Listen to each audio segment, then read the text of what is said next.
Halo anak-anak hebat, bagaimana kabar kalian hari ini? Berjumpa kembali dengan Ibu Guru Ana. Semoga anak-anak tetap dalam keadaan sehat dan semangat belajar ya. Nah, hari ini kita akan belajar dampak modernisasi bagi bangsa Indonesia. Perubahan sosial budaya di masyarakat terjadi terus-menerus dan berkelanjutan.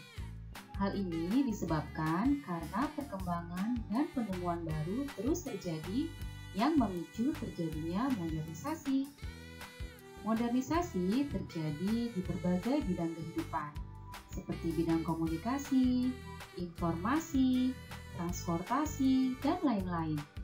Modernisasi membuat kehidupan masyarakat lebih mudah beraktivitas dalam kegiatan sehari-hari. Salah satu penyebab modernisasi adalah adanya globalisasi. Modernisasi dan globalisasi mempunyai dampak positif dan negatif bagi masyarakat. Dan bagaimana dampaknya bagi bangsa Indonesia? Untuk mendalami hal tersebut, perhatikan penjelasan Ibu Guru ya. Globalisasi berasal dari kata global yang memiliki arti seluruh dunia atau mendunia. Globalisasi dapat diartikan sebagai penyatunya dunia. Sebagai proses saling terhubungnya seseorang, sekelompok orang, atau suatu negara dengan negara lain di dunia disebut dengan globalisasi. Sama dalam bidang komunikasi. Alat-alat komunikasi modern memudahkan masyarakat dari berbagai kota, negara, dan benua dapat saling berkomunikasi. 2. Bidang pariwisata. Kemajuan sarana transportasi membuat setiap orang dengan mudah melakukan perjalanan ke tempat-tempat wisata. Dan periklanan. Kemajuan teknologi komunikasi telah mengurangi jarak antar negara. Kita dapat menyaksikan produk yang dipromosikan oleh bidang iklan dunia. Kita juga dapat membeli produk-produk tersebut langsung dari luar negeri. Yang keempat, bidang transportasi. Pada era globalisasi, perpindahan penduduk menjadi mudah dilakukan. Sebab perkembangan di bidang transportasi memudahkan migrasi penduduk dari suatu negara ke negara lain. Nah, anak-anak, apa dampak globalisasi? Dampak globalisasi bagi kehidupan bangsa Indonesia. Yang pertama, gaya hidup.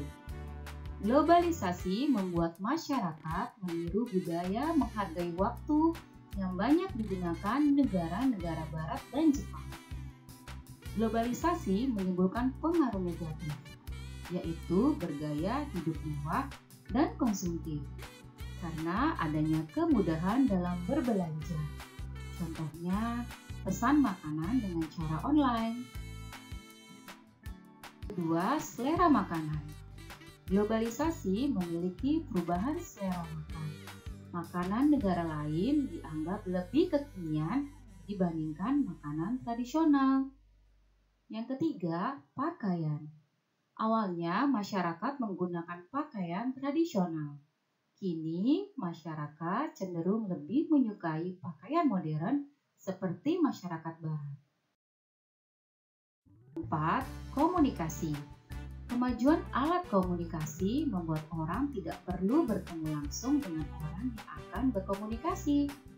Kemudahan yang diberikan teknologi komunikasi yaitu kita dapat berkomunikasi di mana saja dan kapanpun.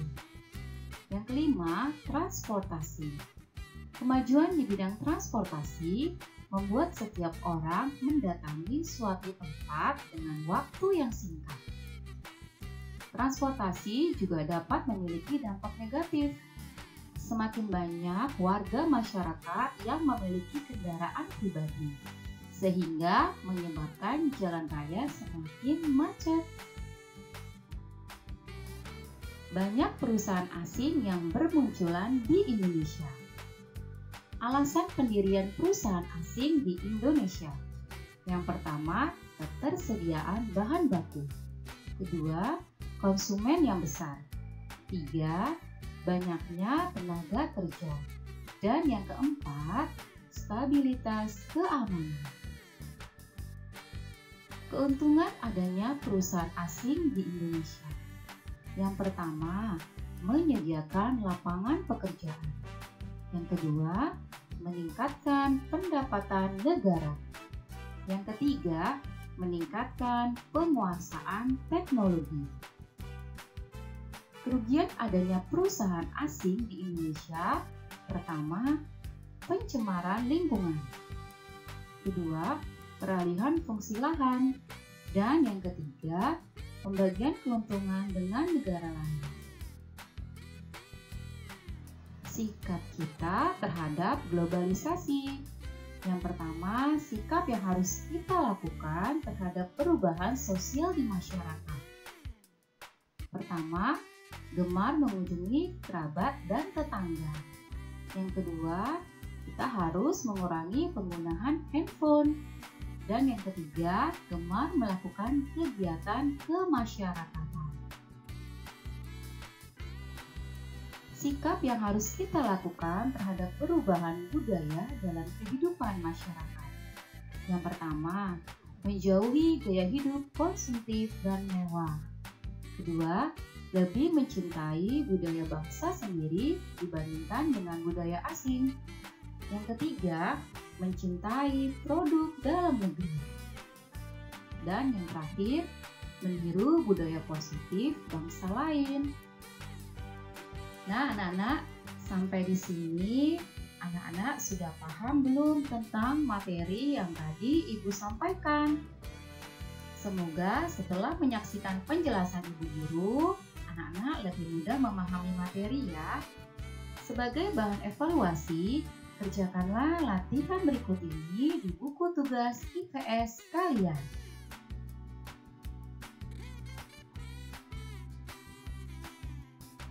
Nah, sebagai generasi penerus bangsa, anak-anak harus dapat berpikir global, bertindak lokal.